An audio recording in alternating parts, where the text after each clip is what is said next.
it's me, Weight Loss Wanda, and today I wanted to talk about emotional eating. I'm not a doctor and I'm not a psychologist. This is my own personal experiences with emotional eating.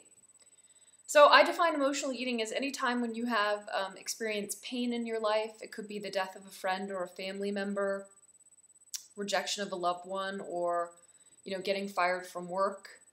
It could also be when you experience great elation, like really big life-changing news, or something that is overwhelming, happy but overwhelming. And anytime when those things happen, you turn to food to numb out either pain or feelings of overwhelmingness, and you kind of go into like a zombie state and just sort of binge eat to make yourself feel better. So you're not really hungry in these moments.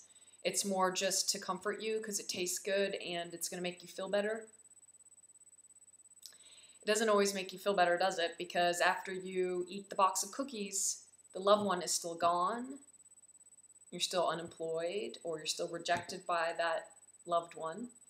And probably now you have a stomach ache, and then you feel incredibly guilty for what you've just done.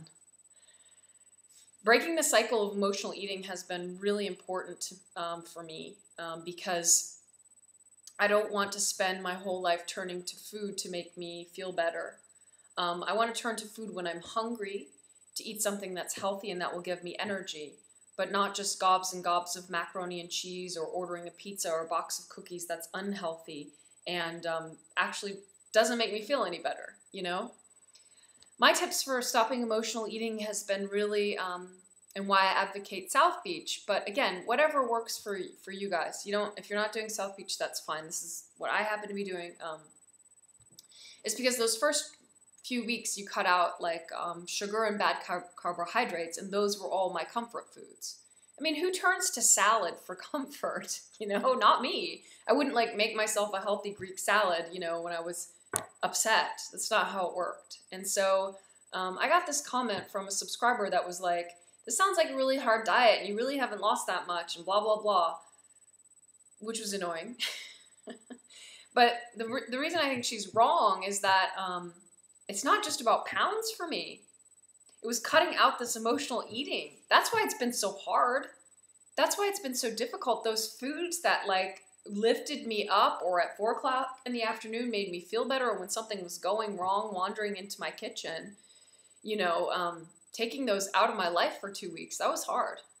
Maybe for some of you that doesn't sound very hard, but for emotional eaters out there, I bet you can relate what I'm talking about.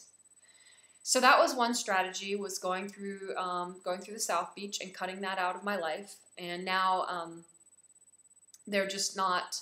My whole relationship with food is really changing. It's not completely over, the transformation, but it's very different now. The ways in which my body physically craves, and the ways in which the food that I want to feed it. So that's my tip for you, is find something where you're going to have to give yourself a period of time to cut out those foods which you always turn to. Another thing is, and this is where the psychology comes in, just be present in the feelings that you're having. I mean, facing sadness or facing fear is so much more useful than turning to food. Because if you're with your thoughts and you be in the moment and you just allow yourself to grieve or to feel overwhelmed, what's the worst thing that can happen? It will pass. You'll get through it. You'll put one foot in front of the other and life will go on.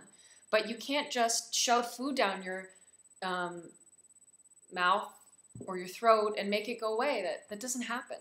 So thinking of ways to take care of yourself, eat healthy, not turning to food, exercises that you really like, taking walks, doing Zumba, listening to music, those are the kinds of things that are going to make you feel better, not food, okay?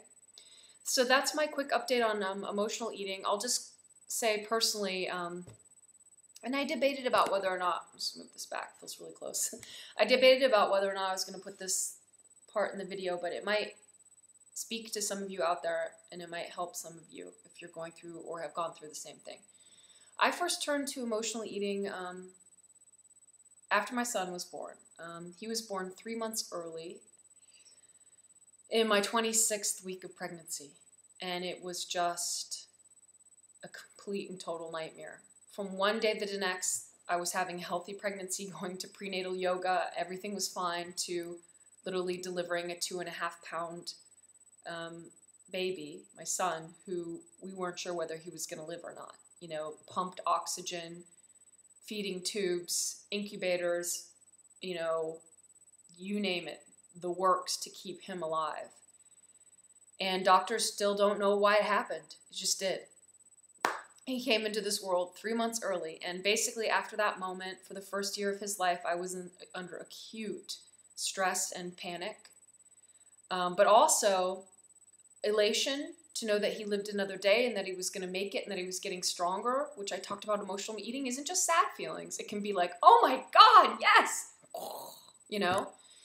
And I mean, I would grab anything.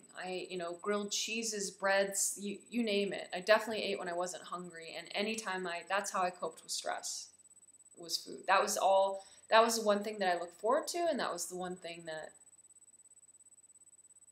I could count on and, you know, made me feel better.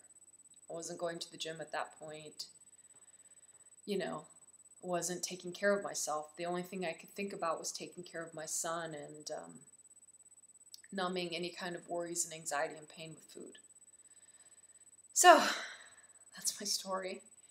I always think about, you know, getting too personal on YouTube. I'm not sure if that's a good idea. I don't know. The jury's still out, but that's where I'm coming from.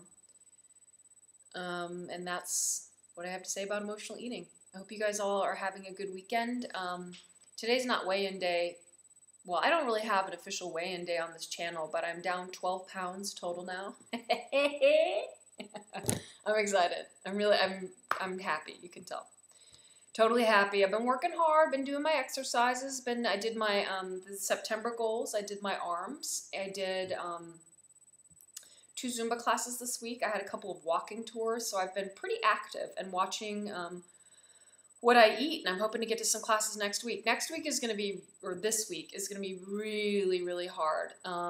It's my birthday and my son's birthday back-to-back, so it's going to be challenging. We'll see how I do. I might check in the week if I have some time. Also, there's a dress. I might make a separate video about this. Yeah, I'm going to make separate. There's a dress I got that's tight, and I'm hoping that it will fit by Paris because I want to wear it on my Paris trip. So I'm going to cut this off. It's getting long, and I'll see you in the next video. Bye, guys.